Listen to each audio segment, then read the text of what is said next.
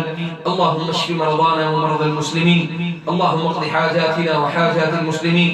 اللهم إنا نعوذ بك من شر حاسد إذا حسد، اللهم إنا نعوذ بك من شر حاسد إذا حسد، اللهم إنا نعوذ بك من أنفس الجن وأعين الإنس يا رب العالمين. اللهم اغفر لنا وارحمنا ولوالدينا وارحم موتانا وموتى المسلمين. اللهم اغفر لنا ذنوبنا وخطايانا يا أرحم الراحمين. اللهم إنا نعوذ بك من جهد البلاء ودرك الشقاء وسوء القضاء وشماتة الأعداء يا رب العالمين. اللهم اغفر لنا وارحمنا يا أرحم الراحمين.